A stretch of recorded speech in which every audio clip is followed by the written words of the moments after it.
자, 오늘 말씀 제목이 뭐죠? 예, 오늘은 그 하나님 나라 첫 번째 시간이에요. 지금 우리가 뭘 하다가 하나님 나라까지 왔냐면, 오늘 이게 본문 말씀이었어요. 제가 다 써놓을게요.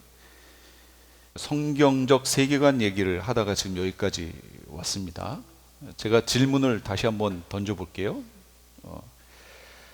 성경의 관점은, 메인 관점은 구속사인가요? 하나님 나라 왕국사인가요?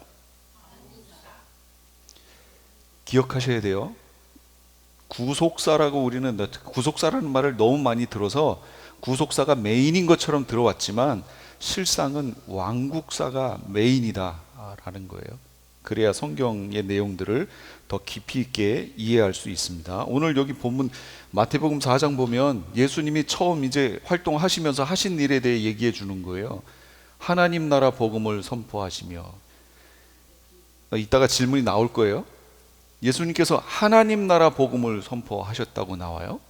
그 다음에 사도행전 1장 3절에 가니까 예수님이 이제 부활하시고 40일 동안 계셨을 때를 얘기하는 거예요. 그때 뭐 하셨냐? 하나님 나라에 관한 일들 말씀하셨대요. 제일 중요한 시기 아니었나요? 이때가? 그렇죠. 그때 예수님이 제일 중요한 걸 하셨겠죠. 그게 하나님 나라 일 얘기하는 거예요. 그 다음에 사도행전 28장은 무슨 얘기냐면, 바울이 이제 로마로 끌려가서 로마에 도착한 후의 얘기예요. 이게 도착하자마자 뭘 했냐면, 거기 있는 유대인들, 유력한 유대인들, 지도자급에 있는 유대인들을 불러놓고 그들에게 약속을 하고 만나서 하나님 나라를 엄숙히 그들에게 증언했다라는 거예요. 바울도. 그러니까 성경 보세요. 하나님 나라가 메인이에요. 그 왕국사가 메인이라고. 이거를 우리가 기억하고 있어야 돼요. 근데 이게 왜 중요하냐? 잘 보세요. 복음이 뭐예요? 여러분 다 복음 얘기하잖아요. 복음 전한다. 복음, 기쁜 소식, 가스펠이라고 얘기하고. 복음의 내용이 뭐예요? 내용. 빠질 수 없는 단어. 첫째, 예수 그리스도. 그 다음, 예수 그리스도가 뭐요? 십자가. 뭐 했다고요? 십자가 뭐 했다고? 몰라요. 갑자기 몰라졌어. 집중되니까. 여기까지 이제 나오면 사람들이 복음을 아는구나 이렇게 이해를 하죠. 근데 지금 얘기한 이게 뭐냐면요, 구속사 중심 관점에서 복음이 뭐야 할 때 이렇게 말하는 거예요. 예수 그리스도의 대속의 사건, 이게 복음이라는 거예요. 이게 구속사 중심으로 말할 때 여기까지만 얘기해요. 왕국사로 말하면요, 예수 그리스도의 대속으로 말미암아 우리가 하나님 나라에 들어가게 된 거, 이게 복음이라는 거예요. 복음의 내용이 뭔지 이해하셨어요? 예수 그리스도의 대속, 우리가 흔히 복음하면 그것만 얘기한단 말이에요. 이거는 구속사 중심으로 얘기할 때 얘기하는 거예요. 그래서 제가 성경의 모든 내용은 구속사가 중심이 아니고 왕국사가 메인이라고 얘기했죠.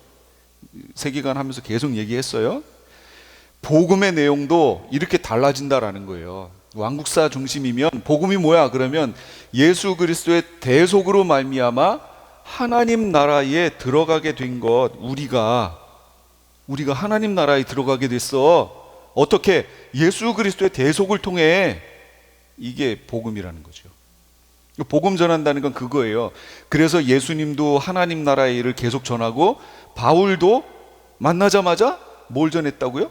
하나님 나라 일 얘기했단 말이에요. 이게 메인인데, 언제부턴가 우리는 하나님 나라에 대해서 얘기했죠. 단어가 하나님 나라, 하늘 나라, 그 다음에 천국, 뭐 이렇게 되는 거죠. 이 내용들이 각각 달라요? 똑같아요? 영어에서는 Kingdom of God, Kingdom of Heaven, Heavenly Kingdom. 세대주의적 관점을 갖고 있는 분들은 이걸 다 나눠놨어요. 이거는 어디고 요건 여기고, 뭐 Heavenly Kingdom이 저기 천국 말하는 거고, 뭐 이런 식으로 했는데 아니라고 제가 얘기했어요. 같은 말이에요. 같은 말. 마태는 감히 우리가 어떻게 하나님이라는 말을 할 수가 있어? 그래서 하나님이라는 걸 못 쓰고 뭘 썼다고요? 하늘. 그래서 마태는 하늘나라 이렇게 표현하는 거예요. 그럼 하나님 나라는 누가 제일 많이 썼냐면 누가복음에 제일 많이 나와요. 여러분 검색 거기에 쳐보세요. 하나님 나라 딱 치면 누가복음에서 왕창 나와요. 그 다음에 하늘나라 하면 마태복음만 나와요. 똑같아요. 똑같은 거예요. 나누지 마세요. 제가 지금 하늘나라 그래도 하나님 나라 천국하고 다 세 개를 혼용해서 쓰는 거예요. 그러면 하나님 나라가 뭔가요? 다시 그러면 천국이 뭔가요? 하나님 나라 돌려막기. 하나님 나라가 뭔가요? 천국. 하늘나라 돌려막기 하는 거지 뭐. 예, 이거에 대해서 우리가 생각해 봐야 돼요. 우리는 흔히 천국 하면 이건 어디 있는 거예요? 예, 저기 있는 거예요. 하나님 나라 이거 어디 있는 거예요? 하늘나라 어디 있어요? 저기. 그러면 여기는 없네요. 그래서 하나님 나라를 어떻게 알고 있느냐에 따라서 저기로 보내버리기도 해요. 쫙 보내버리는 거예요. 그럼 하나님 나라가 뭐냐? 이거에 대해서부터 한번 같이 볼게요. 하나님 나라는 한마디로 외우셔야 돼. 이거는 새기셔야 돼. 하나님의 통치, 이게 하나님 나라예요. 다 잊어버려도 상관없어요. 하나님의 통치, 이게 하나님 나라예요. 통치가 나타나는 영역이 아니고 하나님의 통치가 하나님 나라예요. 기억하셔야 돼요. 그래서 하나님 나라라는 단어가 딱 나오면 하나님의 통치 또는 하나님의 다스림 이렇게 집어넣으면 돼요. 여기 주권이란 말을 집어넣자면 하나님의 주권적인 통치, 하나님의 주권적인 다스림 이렇게 표현할 수 있는 거예요. 그러니까 제일 우리가 잊지 말아야 되는 거, 하나님의 통치. 이거 잊으시면 안 돼요. 하나님 나라 나오면 저 단어를 딱 집어넣으면 되는 거예요. 이게 성경에서 말하는 하나님 나라예요. 시편의 구약에서 볼게요. 주님의 나라는 시작. 주님의 나라는 영원한 나라이며 주님의 다스림은 영원 무궁합니다. 구약에서는 히브리인들의 시를 쓸 때의 이 방법 중에 하나가 뭐냐면 동의적 평행법이라고 하는 거예요. 이게 뭐냐면 동의니까 같은 의미의 표현을 다른 단어를 써서 표현을 다르게 해서 쓰는 거예요. 무슨 얘기냐? 주님의 나라는 영원한 나라이며 주님의 다스림은 영원 무궁합니다. 이게 두 개가 같은 얘기 하는 거예요 지금. 그런데 단어를 바꿔서 두 번 반복하여 표현한 거예요. 그러면 뭘 한 거죠? 강조한 거죠. 자, 여기에서 주님의 나라는에 해당하는 게 뭐예요? 예, 다스리심. 그러니까 나라는 뭐예요? 다스리심을 말하는 거예요. 그러니까 하나님의 나라는, 하나님의 다스림은, 하나님의 통치는 이렇게 말하는 거예요. 그럼 여러분 여기에 하나님의 통치가 있어요, 없어요? 있어요. 그러니까 하나님의 통치하면은 벌써 여기로 가져오지요. 근데 하나님의 나라 천국 하면 어디로 가요? 저기로 보내버리는 거예요. 우리랑 아직 멀었어 이렇게 돼버리는 거예요. 하나님의 나라는 하면은 거기에다가 하나님의 통치, 하나님의 다스리심 하고 집어넣으면 돼요. 그게 하나님 나라예요. 실제로 신약에서는 어떻게 나오느냐? 같이요, 시작. 내가 진정으로 너희에게 말한다. 누구든지 어린아이와 같이 하나님 나라를 받아들이지 않는 사람은 거기에 들어가지 못할 것이다. 자, 뭘 받아들이지 않으면? 하나님 나라. 그럼 제가 하나님 나라가 나오면 뭐라고 얘기하라고 그랬어요? 예, 하나님의 통치를 받아들이지 않는 사람은 하나님 나라에 들어갈 수 없어요. 하나님의 통치 말하는 거예요. 이 땅에서 하나님의 통치를 받아들이면 그 사람은 하나님 나라에 들어와 있는 거예요. 그런데 이 땅에서 하나님의 통치를 거부하고 이 땅은 제가 알아서 살게요. 나중에 거기 가서 뵐게요. 이렇게 되면 안 된다는 거죠. 근데 우리가 천국을 이해하는데 대부분 그렇게 이해하고 있다는 거예요. 여기서는 아니고, 여기서는 좀 제가 살고 싶은 대로 좀 살고 그러다가 저기 가서 주님 그때 봐요. 본다고요? 못 봐요. 못 봐. 하나님의 통치를 여기서 받아들이지 않으면 하나님 나라에 못 들어간다니까요. 이게 성경의 얘기예요. 지금 우리가 성경적 세계관 얘기하면서 지금 하나님 나라까지 왔어요. 지금 발전을 시킬 거예요. 성경적 세계관을 다시 한번 우리 기억하셔야 돼요. 놓치시면 안 돼요. 자, 시작. 뭐라고요? 창조, 그 다음 타락, 구속, 회복, 완성. 예, 5단계. 1990년대까지만 해도 여기까지 3개밖에 없었어요. 창조, 타락, 구속. 이게 성경적 세계관이라고 가르쳤어요. 뭐 중심일까요? 구속사 중심이었어요. 그러니까 여기까지밖에 못 간 거예요. 예. 그런데 이제는 요거 빼고 창조, 타락, 구속, 완성 이렇게 4개를 말씀하는 분들이 있어요. 한동대라든지 거기에 가면 교수님들이 세계관 강의하시는 분들이 있는데 제가 그분들 책을 봤더니 이렇게 요거 회복 빼고 여기까지 얘기하시더라고요. 4개. 근데 저는 저기다가 회복 집어넣는다 그랬죠. 회복을 넣어야 돼요. 왜 그럴까요? 예, 이 각각의 내용들을 좀 볼게요. 창조, 물론 여기 다 모든 게 창조죠. 그런데 저건 타락 전을 더 의미하기 때문에 에덴을 설명했고요. 타락, 구약의 모습들이 그대로 나타나죠. 구속, 신약에 나타나기 시작했고요. 회복은요, 메시아 왕국. 메시아 왕국. 그리고 백투 에덴. 그렇기 때문에 제가 그린색으로 똑같이 색깔을 표현했던 거예요. 우리는 지금 여기에 머물러 있어요. 여기로 이제 넘어갈 단계에 있는 거예요. 이것 때문에 우리가 기다리는 게 뭐예요? 예수님의 재림.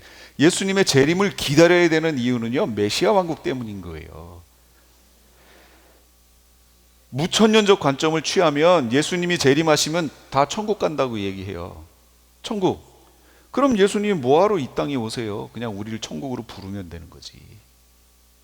마태복음하고 데살로니가 후서에 보면 예수님이 공중 재림하시죠. 먼저 공중으로 오셔서 천사들을 보내서 나팔소리와 함께 천사들을 보내 하늘 이 끝에서 저 끝까지 사방에서 주의 종들을 모으죠. 하나님 백성들을. 데살로니가에도 있죠. 하나님의 나팔소리로 친히 다 불러 올린다고 얘기했어요. 그 불러 올리는 사건이 뭐라고요? 휴거. 주님께서 이렇게 먼저 오시는 거, 이걸 뭐예요? 이 재림은 비밀스럽게 오시는 건가요? 모두가 볼 수 있게 오시는 건가요? 예, 모두가 볼 수 있어요. 성경에 있는 대로예요. 근데 그게 환란 전이에요, 후예요? 성경에 환란 후라고 나왔어요, 분명하게.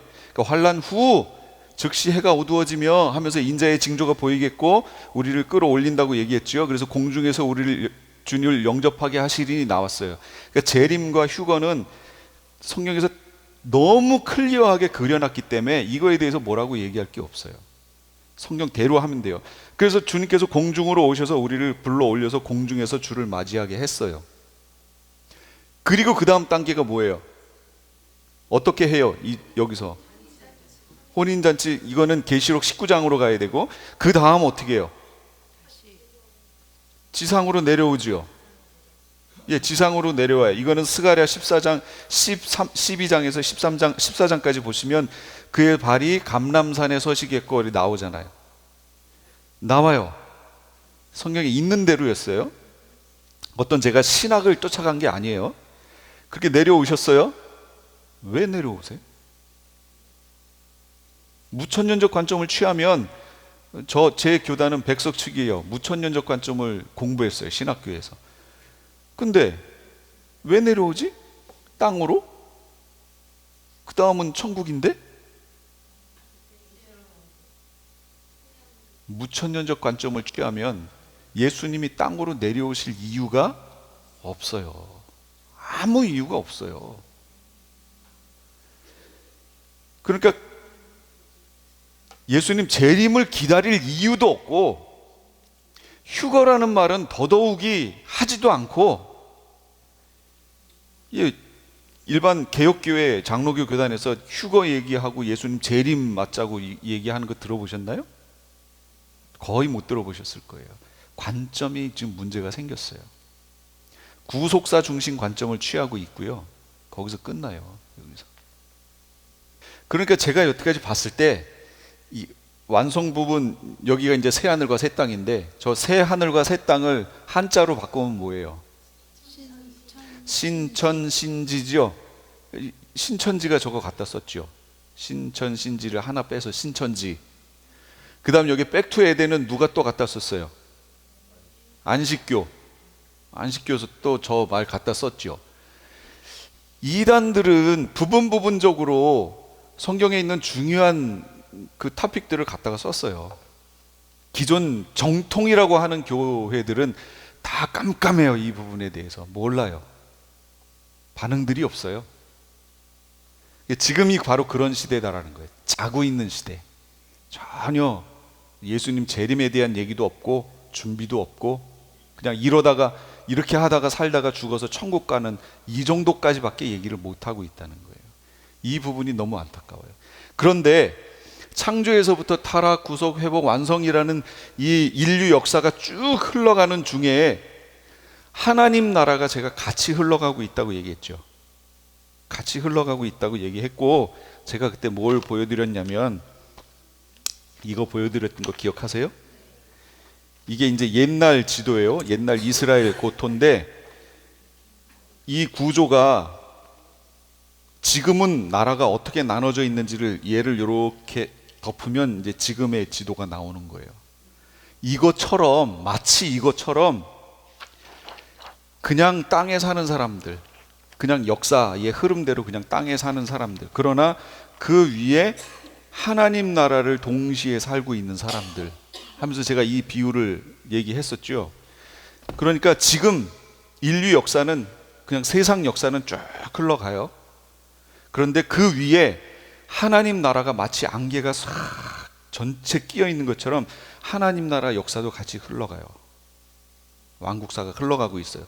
우리가 그 속에 동시에 발을 담그고 서 있는 거예요. 지금 세상 역사와 하나님 나라 역사에 동시에 발을 담그고 지금 서 있는 거예요. 이건 누구도 그랬냐면 아담도 그랬어요.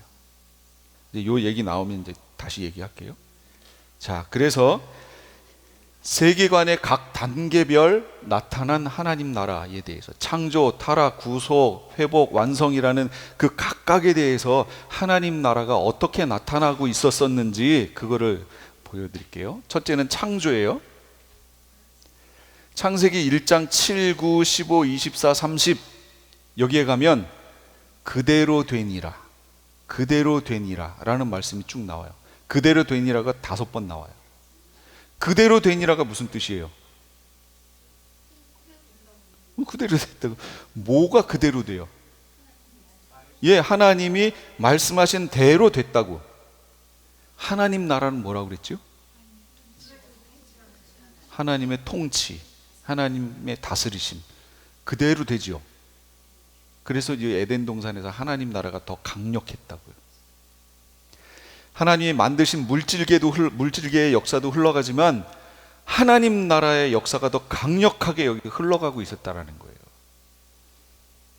그 다음에 창세기 1장 4, 10, 12, 18, 21, 25, 31 보기에 좋았더라. 7번, 그 중에 한 번은 심히 좋았더라 이렇게 나오는. 누가 보시기에, 하나님이 보시기에 왜 좋아요? 하나님의 통치가 나타났어. 그대로 실현되기 때문에. 하나님의 통치. 같이 읽어볼게요. 시작. 주 하나님이 들의 모든 짐승, 공중의 모든 새를 흙으로 빚어서 만드시고 그 사람에게로 이끌어 오셔서 그 사람이 그것들을 무엇이라고 하는지를 보셨다. 그 사람이 살아있는 동물 하나하나를 이르는 것이 그대로 동물들의 이름이 되었다. 여기에 사람을 만드셨어요. 그리고 사람에게 하나님의 형상대로 사람을 만드시고 하나님의 통치권을, 하나님 나라가 뭐라 그랬죠? 하나님의 통치라고 그랬죠? 그 통치의 대리자로 사람을 만드셨어요. 그리고 사람으로 하여금 통치하게 하셨어요. 사람이 그렇다고 하여 빠라를 할 수 있나요? 창조할 수 있어요? 없어요. 그거 하나님의 고유 권한이에요. 그러면 사람이 할 수 있는 건 뭘까요? 그렇죠. 기존에 하나님이 만들어 놓으신 것들을 그 사람이 살아있는 동물 하나하나를 이루는 것이 그대로 동물들의 이름이 돼요. 하나님이 만드신 거에 대해서 사람이 대리자로 통치하기 시작한 거예요. 그게 이름 붙이는 거예요. 동물들이 싫어요. 저 코끼리 안 하고 기린 할래요. 이렇게 할 수 있었을까요? 동물이요? 동물은 그대로 순종해서 그 이름을 자신들의 이름으로 받아들여요. 제가 보기에는 아담이 저때 동물들하고 대화할 수 있었을 것 같아요. 충분히. 그 후에도 지금도 동물들하고 대화하는 사람들 있잖아요. 지금도 그런데 이때는 아담이 죄도 없었을 뿐 아니라 모든 피조세계하고 통했잖아요.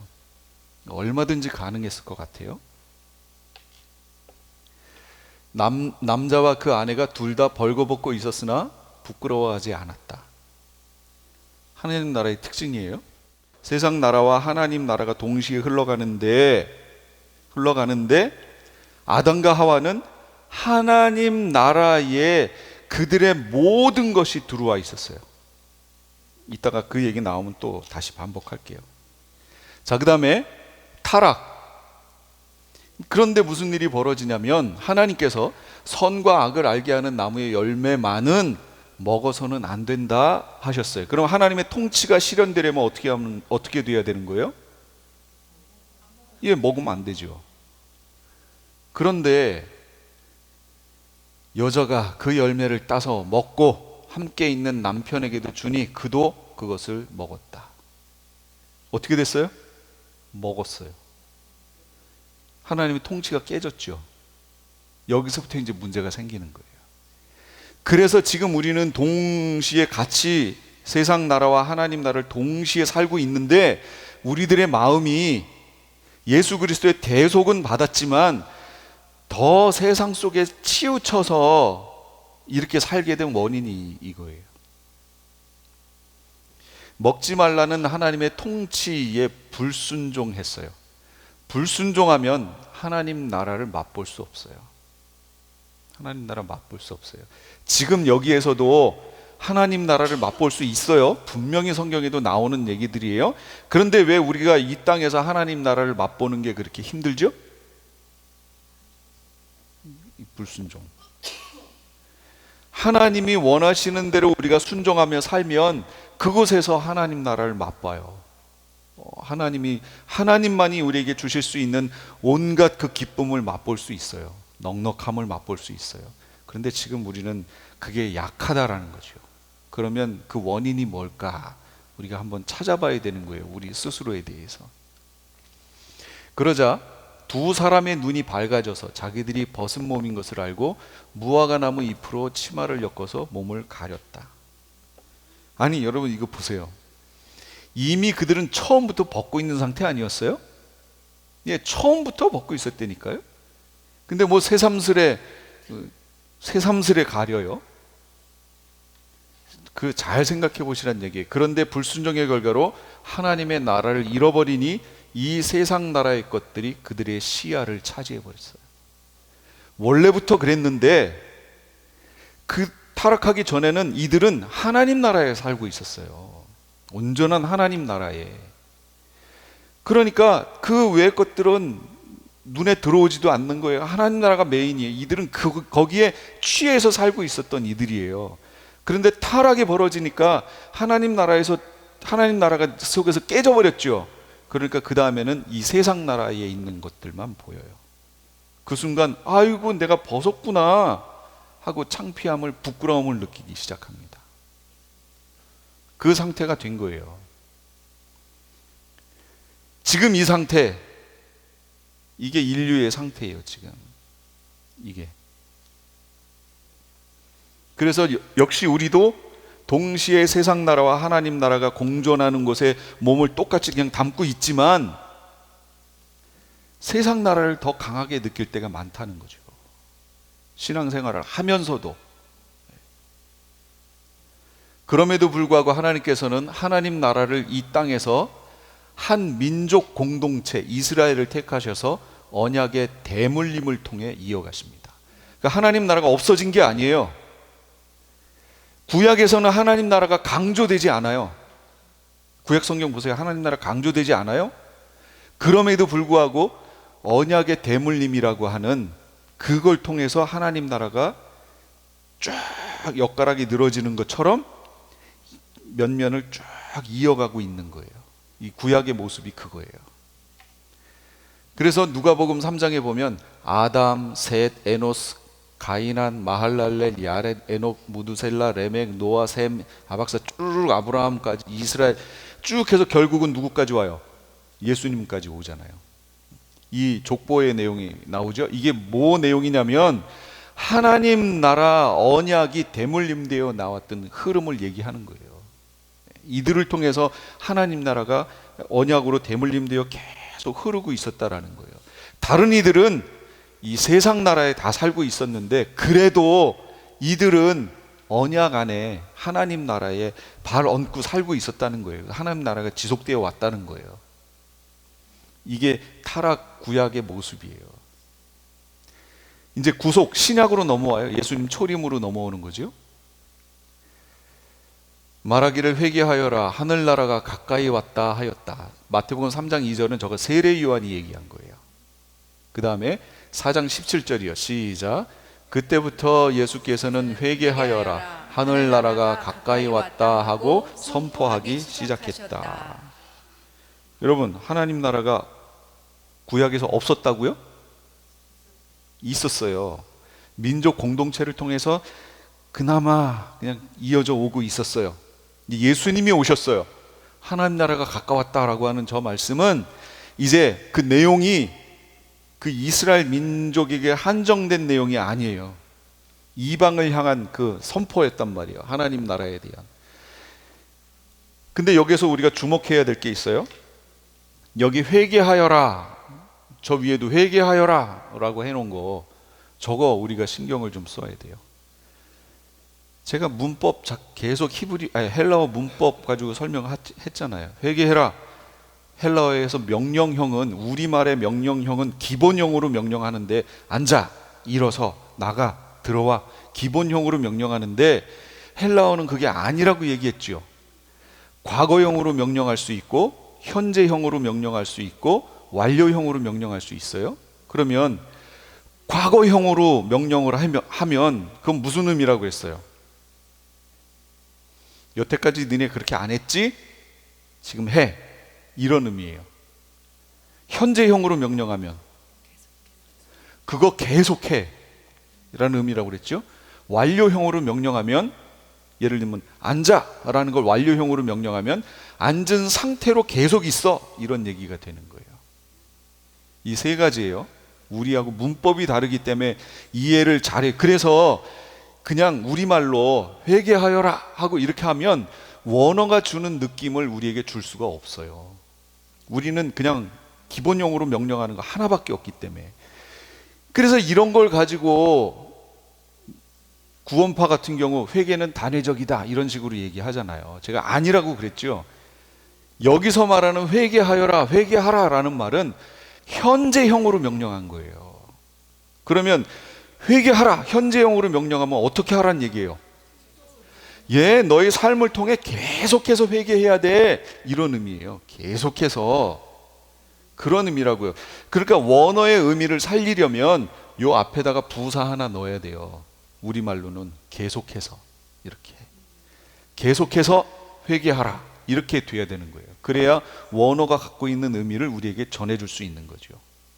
그러니까 우리 기독교인들의 삶은 단회적으로 한 번 회개하면 그 다음 모든 게 끝났어. 전혀 안 그렇습니다. 그 구원파의 교리가 잘못됐다는 게 벌써 여기에서도 나와요. 그럼 어떻게 해야 돼요? 우리가 살아가는 삶, 주님 만날 때까지 계속해서 회개하는 삶을 살아야 되는 거예요. 이게 우리 기독교인들의 삶이에요. 그러면 어떻게 한다고요? 하나님 나라가 가까이 왔대요.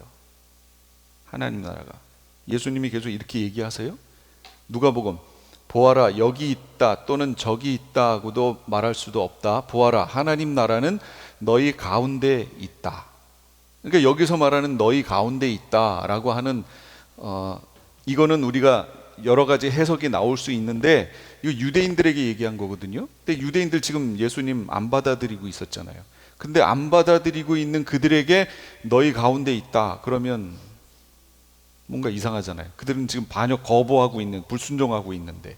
그래서 여기서의 이 너희 가운데 있다는 건 예수님을 얘기하는 거예요. 예수님, 하나님 나라가 너희 가운데 있다. 예수님. 그러니까 이방에 선포되어지고 있는 이 하나님의 나라는, 하나님의 통치는 예수님이라는 거예요. 예수님. 예수님으로부터 퍼져나간다는 거죠. 하나님의 통치가. 근데 그분이 바로 너희 가운데 있다. 너희 사이에 하나님 나라가 여기 있다 라고 얘기하는 거예요. 예수 그리스도의 구속을 통해 민족 공동체인 이스라엘뿐 아니라 인류 전체에 하나님 나라가 침투하기 시작했어요. 그러니까 우리에게 이게 너무 큰 복음인 거예요. 그래서 이스라엘뿐 아니라 우리 이방에게도 이 소식은요, 그 전에는 우리가 없었어요. 우리가 하나님 나라에 못 들어가요. 미래에도 못 들어가고 현재도 우리는 하나님 나라에 들어갈 수 없는 자들이었어요. 우리 모든 이방은. 그런데 예수 그리스도께서 오심으로 그 대속의 은혜로 이 하나님, 미래에 있는 하나님 나라뿐만 아니라 현재에 있는 하나님 나라에도 우리가 들어갈 수 있도록 해주셨다는 거예요. 이게 복음이라고요. 그냥 단순히 죄 용서가 복음이 아니고 그걸 통해 하나님 나라에 들어갈 수 있게 해주셨다는 게 복음이란 말이에요. 하나님 나라의 복음이 하나님 나라가 완성되는 게 언제예요? 예수님 재림이에요? 아니죠. 예수님 나중에 새하늘과 새 땅이지요. 거기가 완성이란 말이에요. 꼭 기억하세요. 예수께서 그들을 꾸짖어 말씀하셨다. 입을 다물고 이 사람에게서 나가라. 그러자 악한 귀신은 그에게 경련을 일으켜 놓고 큰 소리를 지르며 떠나갔다. 사람들이 모두 놀라서 이게 어찌 된 일이냐? 권위 있는 새로운 가르침이다. 그가 악한 귀신들에게 명하시니 그들도 복종하는구나 하면서 서로 물었다. 여러분 여기서 뭐가 보여요? 하나님의, 예수님의 뭐가 보여요? 통치가 보이잖아요. 통치하면 뭐라고요? 하나님 나라라고. 기억하세요. 귀신들에게 명했는데 귀신들도 복종해요. 통치가 일어났죠. 하나님 나라에.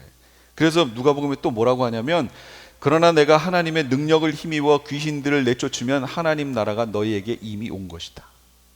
하나님 나라 어디 있다고요?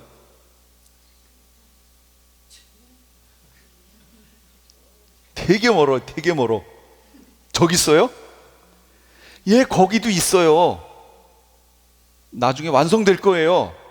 그런데 하나님 나라가 어디 있다고요? 이미 여기 와 있대. 이미.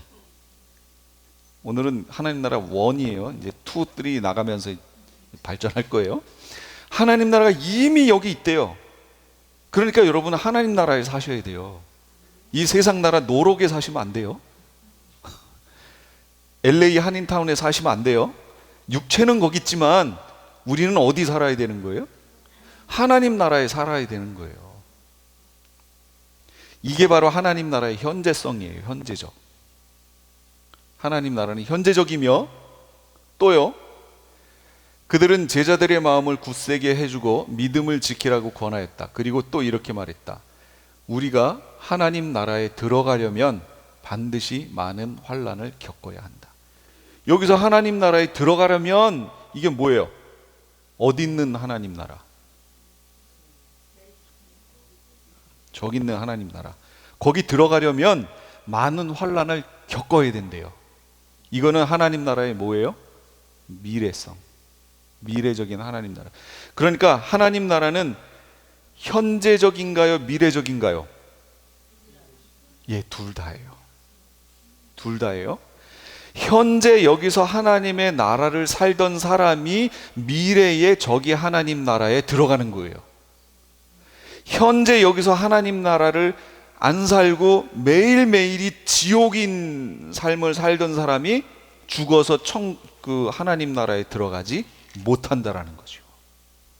그러니까 내가 하나님 나라 들어가는지 안 들어가는지는 여기서 알 수 있다라는 거예요.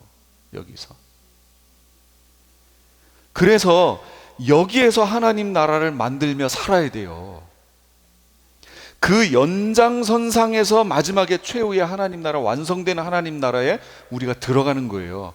그런데 우리 기독교는 여태까지 복음하면 예수 그리스도의 대속, 이 땅은 마귀의 세상, 여기서 그냥 지지고 볶고 내 마음대로 살다가 나 죽어서 저기 천국 간다고, 이렇게 지금 강조해 오지 않았느냐라는 거죠. 천국에 대한, 하나님 나라에 대한 생각을. 아니라니까요. 창조 때부터 하나님 나라는 계속해서 지금까지 해왔어요. 유지되어 왔어요. 그리고 예수 그리스도의 대속을 통해 우리 이방에게로 엄청나게 확대됐어요. 구약에서는 이스라엘밖에 없었잖아요. 근데 이제는 전 세계를 향하여 하나님 나라가 열렸다니까요. 하나님이 인정하시는 의가 있어야 하나님이 인정하시는 거예요. 이스라엘이 왜 도달하지 못해요? 이스라엘에게는 하나님의 의를 줬어요. 그 의가 뭐예요? 이스라엘에게 하나님의 의를 드러냈잖아요. 그 의가 뭐예요? 의의 내용이. 그렇죠. 율법의 의. 이 하나님이, 그 율법이 여러분 잘못된 거예요? 마귀의 것이에요? 아니요. 율법에는 하나님의 의가 나타나서 그렇게 돼 있어요. 거기 나타나 있지만, 나타나 있음에도 불구하고 사람들이 도달했어요? 거기에? 안 돼요. 그러면 율법이 없는 자들에게는 율법이 없는 심판을 하시는데, 그건 그 마음의 양심의 심판이에요. 그러면 그들이 자기 양심에 진짜로 꺼리낌이 평생 하나도 없이 그걸 다 했을까요? 예, 그래서 안 된다고. 율법을 줘도 안 됐는데 자기 양심의 의를 온전하게 이뤄냈느냐? 안 된다고. 그러니까 안 된다니까요. 오직 구원은 예수 그리스도의 대속을 통해 시작하는 거예요. 그래서 하나님의 의라고, 그게 육신의 연약함으로 말미암아 할 수 없어요, 우리는. 그런데 그걸 하나님은 하셨다고, 예수 그리스도를 통하여. 그래서 세종도왕이건 이순신 장군이건 누구건 하나님의 의에 이르지 못해요. 그래서 구원이 없어요. 그런데 그런 이 인류에게 예수 그리스도의 초림을 통하여 우리에게 갑자기 하나님 나라에 들어갈 수 있는 소식이 전해졌어요. 그럼 우리에게 그게 어떤 소식이에요? 그게 복음이죠. 이거보다 더 복된 소식이 어디 있어요? 우리가 하나님 나라에 들어갈 수 있게 됐다는데. 우리는 지금 하나님 나라에 들어와 살고 있는 거예요. 이 그림을 잘 보세요. 육에 속한 사람, 영에 속한 사람. 제가 이걸 뭘로 할까 하다가 그냥 저울로 찾았는데, 우리는 동시에 물질계와 영계를 살아요. 지금 동시에 우리가 지금 물질계에 살고 있죠. 그런데 동시에 영계를 살아요. 다시 말하면 물질계는 세상 나라라고 얘기할 수 있고, 영계는 하나님 나라라고 말할 수 있어요. 동시에 살아요. 그런데 크리스찬 아닌 사람은 말할 것도 없고, 크리스찬임에도 육에 속한 사람이 있고 영에 속한 사람이 있어요. 그렇죠? 예.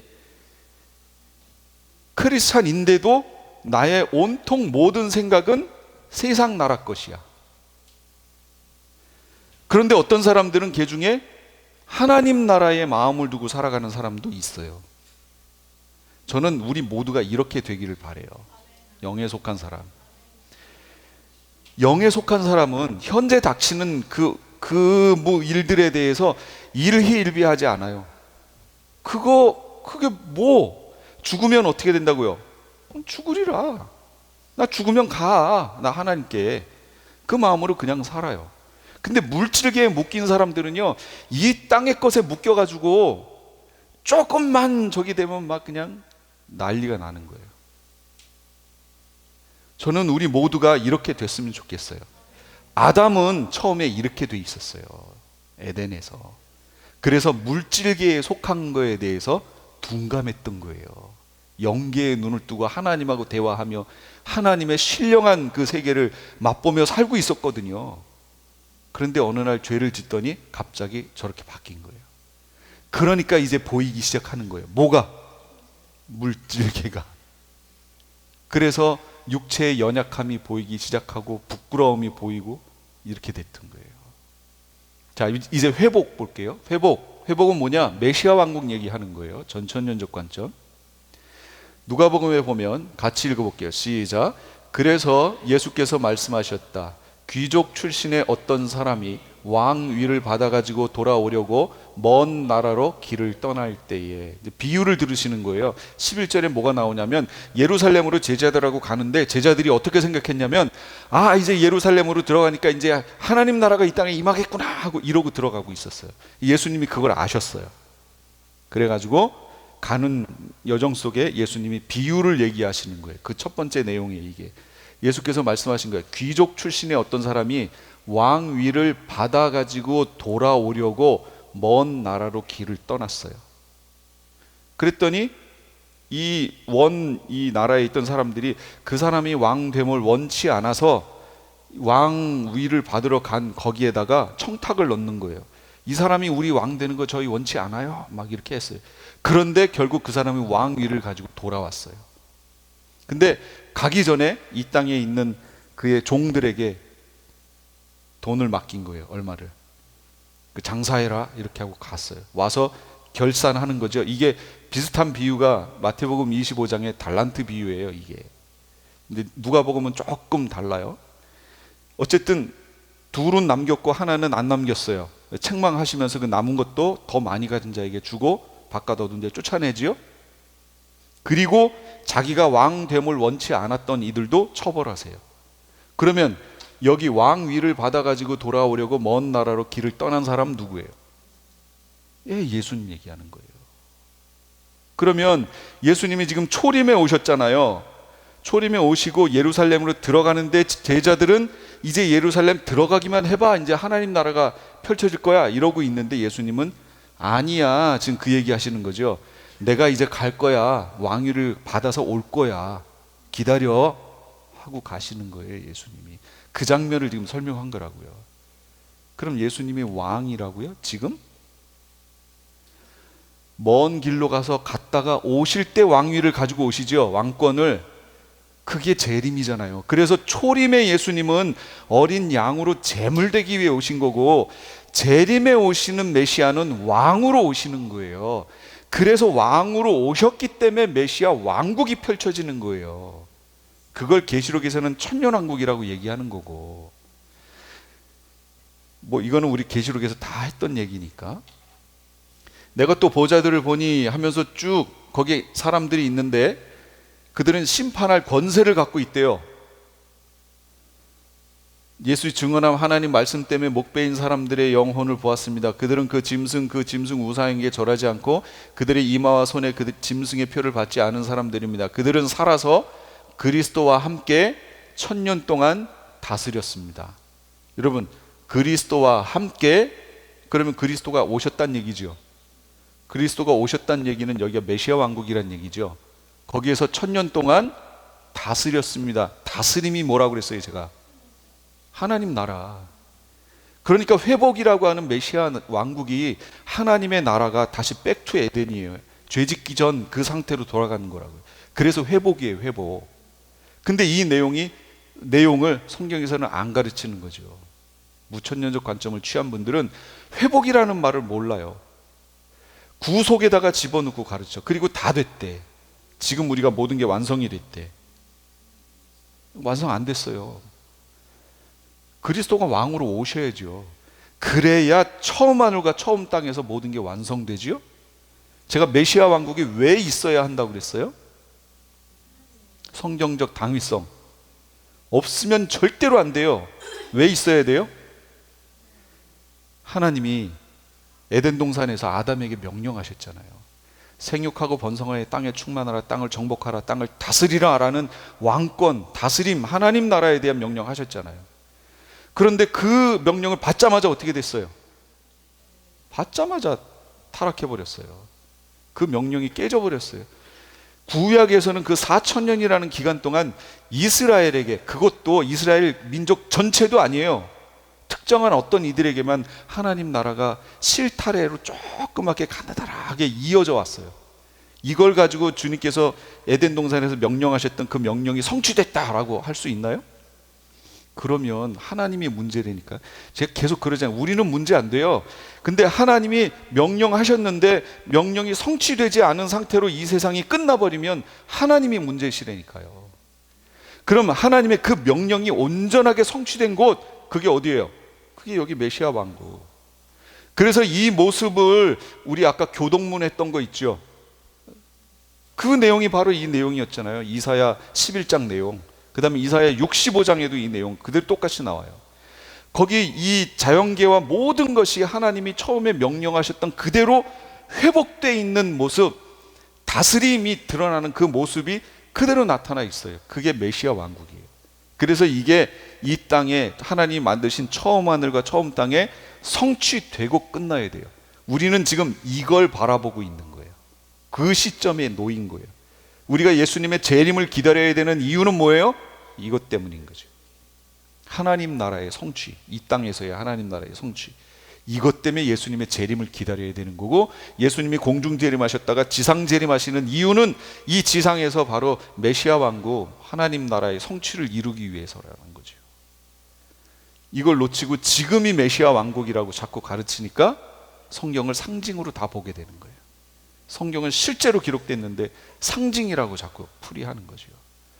이거는 필로라고 하는 사람이 초대교회 당시에 그 사람이 그렇게 만들어 놨어요. 근데 그걸 최대로 많이 수용했던 사람이 어거스틴이거든요. 어거스틴이 이걸 수용하면서 갑자기 종말관이 바뀌어요. 기독교 종말관이.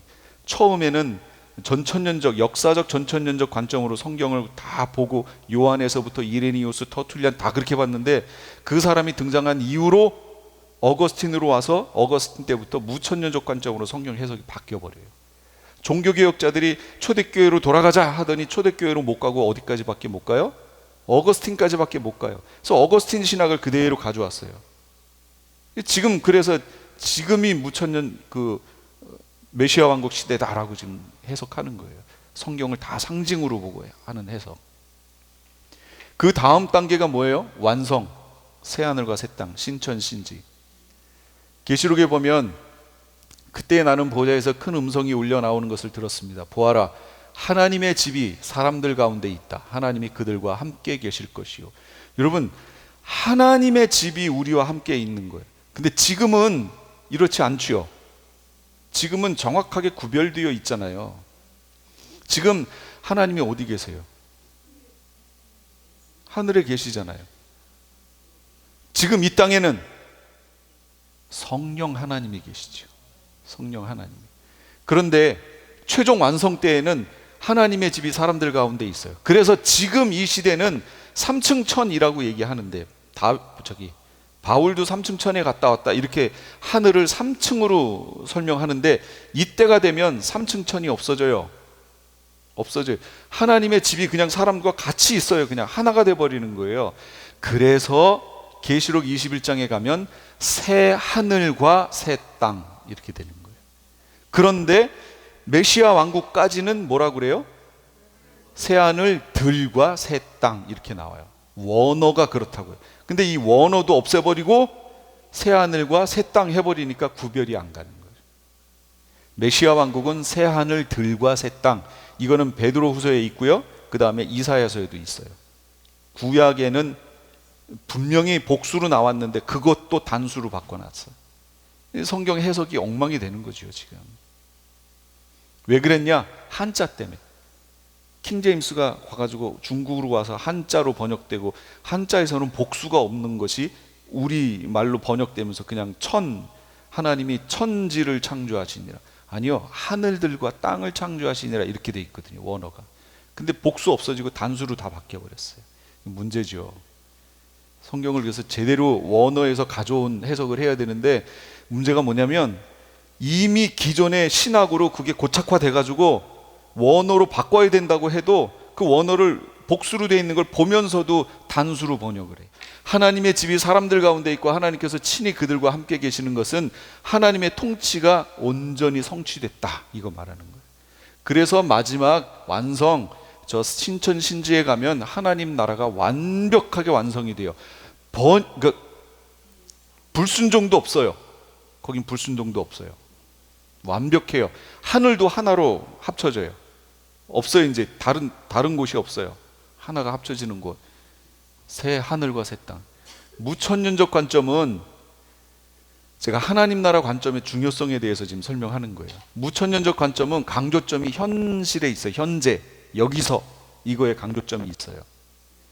그러다 보니까 미래의 소망의 부분은 약해요. 예수님이 재림하신데 뭐 이런 부분이 약해요. 무천년적 관점은. 반대로 전천년적 관점은요, 강조점이 저 미래에 있어요. 예수님 재림하신다, 우리 휴거된다, 우리가 주님 만난다, 여기에 있어요. 그러다 보니까 상대적으로 현재에 적용하는 측면이 무천년적 관점에 비해서 약해요. 제가 계시록을 강의하면서 저는 전천년적 관점으로 설명하잖아요. 그러면서 제가 느낀 게 이거였어요. 이 점이었어요. 현실감이 약한데 전천년적 관점은. 그런데 그게 해결이 됐어요. 뭐 때문에? 하나님 나라 때문에. 하나님 나라라는 관점은 현재와 미래를 신앙 안에서 살 수 있는 균형을 맞춰주는 역할을 하는 게 하나님 나라예요. 하나님 나라는 여기도 있지만 저기도 있잖아요. 그래서 여기에서 하나님 나라를 살아야 저기에서도 살 수 있다라는 걸 지금 말하는 거 아니에요? 그러니까 여기에서의 삶이 중요한 거예요. 무작정 예수님의 재림과 휴거만을 기다린다? 이거 안 돼요. 여기서 하나님 나라를 이루지 못하고 살면 저기서도 그거 없어요. 여기에서 하나님 나라를 이루며 살아야 돼요. 그래서 제가 공부했던 그 분 중에, 여러분 제가 가끔가다 얘기했어요. 조지 레드 교수라고, 풀러의 신약학 교수였고, 그 평가하기를 현 시대의 신약의 대부라고 불리는 그런 사람이에요. 근데 이분은 역사적 전천년적 관점을 주장해요. 실제 책을 읽어봐도 그래요. 그런데 이분의 책에는 하나님 나라 복음, 하나님 나라에 대한 얘기가 유독 많아요. 제가 이걸 공부하다가 알게 됐어요. 아, 이분이 왜 하나님 나라를 이렇게 강조했는지 이제 알게 된 거예요. 왜냐하면 전천년적 관점의 약점, 미래를 바라보고 현실감이 약한 거, 그걸 바로 하나님 나라라는 관점으로 풀어냈던 거예요. 그래서 이분의 책에는 하나님 나라의 복음이라는 책이 있어요. 자, 이제 결론이에요. 율법과 선지자는 요한 때까지고 그 후부터는 하나님 나라의 복음이 전파되어 사람마다 그리로 침입하느니라. 여러분, 그냥 복음이 아니에요. 하나님 나라 복음이에요. 성경 다시 찾아보세요. 제가 요번에 찾아보고 깜짝 놀랐어요. 그냥 복음인 줄 알았는데 그게 아니고 하나님 나라의 복음이에요. 그러니까 아까 제가 구속사만 얘기하면 예수님의 대속만 얘기한다고 그랬잖아요. 복음이. 근데 그게 아니고 왕국사로 하나님 나라 역사로 얘기하면 하나님 나라의 복음, 예수님의 대속을 통하여 우리가 하나님 나라에 들어가게 됐어 라는 거, 이게 우리의 복음이라고 얘기했죠. 그런데 이제부터는 어떻게 돼요? 하나님 나라의 복음이 전파돼서 사람마다 그리로 들어가요. 침입한다, 이거 원어의 뜻이 힘으로 밀고 들어간다는 얘기예요. 그런데 옛날에는 내가 아무리 들어가고 싶어서 밀고 뭘 해도 못 들어갔어요. 근데 이제 어떻게 들어가요? 저 하나님 나라의 복음으로 그 나라에 쑥 밀고 들어간다고. 예수께서 제자들에게 말씀하셨다. 내가 진정으로 너희에게 말한다. 부자는 하늘나라에 들어가기가 어렵다. 부자는 왜 어렵죠? 왜 어려울까요? 하나님 나라 복음으로 들어가는데 부자하고 하나님 나라 복음하고 무슨 관계가 있어요? 내가 다시 너희에게 말한다. 부자가 하나님 나라에 들어가는 것보다 낙타가 바늘기로 들어가는 게 더 쉽다. 와, 부자가 하나님 나라에 들어가는 것보다 낙타가 바늘기로 들어가는 게 더 쉽대요. 그럼 가능하다는 얘기예요? 못하다는 얘기예요? 불가능하다, 그 얘기예요.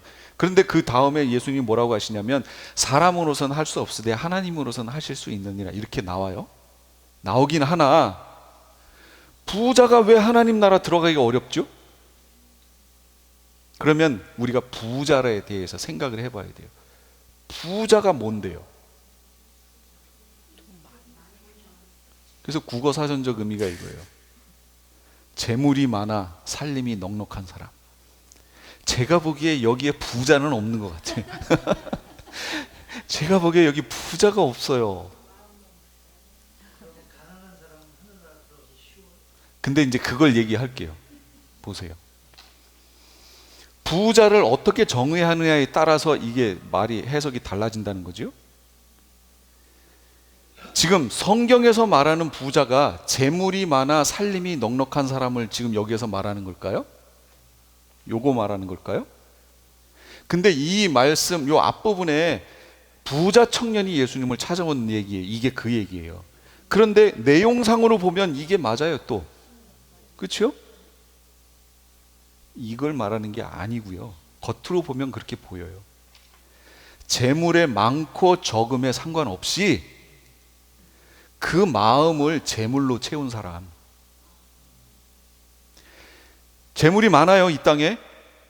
이 사람은 악착같이 여기서 더 벌려고 재물을 써서 다른 사람들 눌러버리고 그 재물을 더 취하는 거야. 재물로 꽉 차 있죠 마음이. 부자예요. 그러니까 지금 마음의 부자 했는데 그거는 일반적으로 마음의 부자라는 건 긍정적 의미로 쓰지요. 근데 여기선 부정적 의미예요. 그런데 재물이 없어요. 적어요. 실제 재물은 적어요. 그런데 이 사람은 실제는 적지만 그 마음 속에는 재물로 꽉 차 있어. 어떻게 하면 돈 벌지? 어떻게 하면 돈을 벌지? 돈으로 꽉 찼어요. 그 마음이. 여기서 말하는 건 그 마음 얘기하는 거예요. 청년이 왜 고민하면서 돌아갔어요? 돈이 많아서. 근데 그게 뭐가 문제예요? 돈 많은 게. 이 청년이 그 돈 많은 마음에 그게 꽉 차가지고 이걸 포기할 수 없는 거야. 그 가치를. 네. 그래서 뭐라고 그래요? 성경은 마음이 가난한 사람이 복이 있대요. 아까는 마음이 부자였잖아요. 부정적 의미로. 마음이 가난한 사람이 왜 복이 있어요? 하늘나라가 그들의 것이기 때문에. 가난한 사람은 그 안에 채울 수 있어요. 다른 게 꽉 차 있는 사람은 그 안에 채울 수 없어요. 이미 들어가 있기 때문에. 재물로 아니면 지식으로 권력으로 무엇으로 이 땅에 있는 그것으로 자기 마음을 꽉 채워서 부자로 만들어버리면 그 다음에는 아무것도 안 들어가요. 그 속에 하나님 나라가 들어갈 수 없어요. 여러분 하나님 나라 세상 나라와 하나님 나라 우리가 동시에 발을 딛고 지금 살아가고 있는데 세상 것으로 그 마음을 꽉 채워버리면 하나님 나라가 어떻게 그 속에 서 있겠냐고요. 아담도 처음에는 하나님 나라에 살았다가 죄를 지으니까 쑥 무너져 버렸는데 지금 우리는 나면서부터 지금 죄 가운데 태어났는데 이걸 회복해야 되는데 빨리 거기에다가 이 세상 것으로 마음을 꽉 채워서 마음의 부자를 만들어 버리면 거기다 어떻게 하나님 나라를 채우겠냐고. 육에 속했냐 영에 속했냐 아까 제가 얘기한 게 그거예요.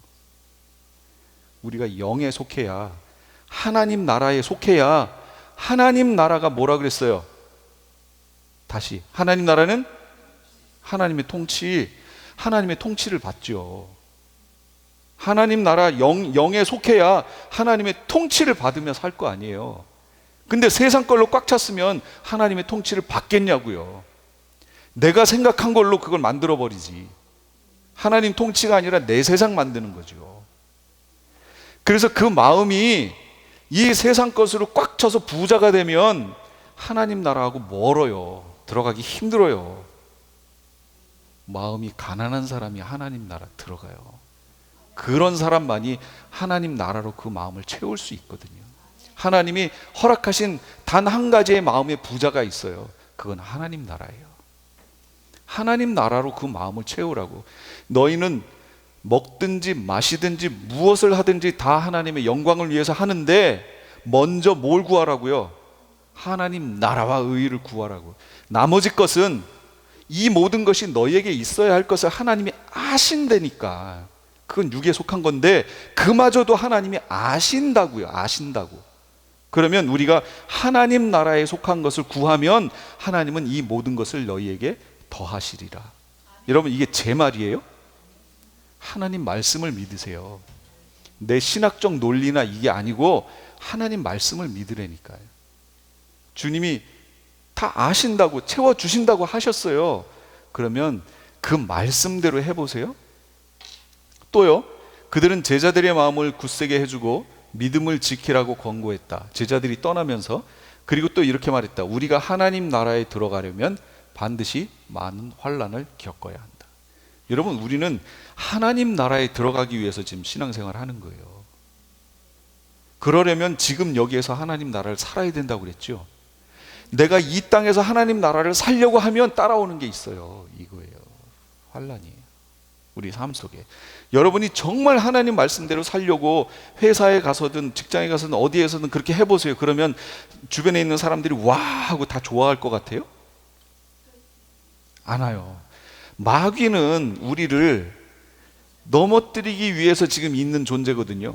그런데 여러분 주변에 있는 모든 사람들이 다 성령이 충만한 사람들이에요? 그러면 오케이.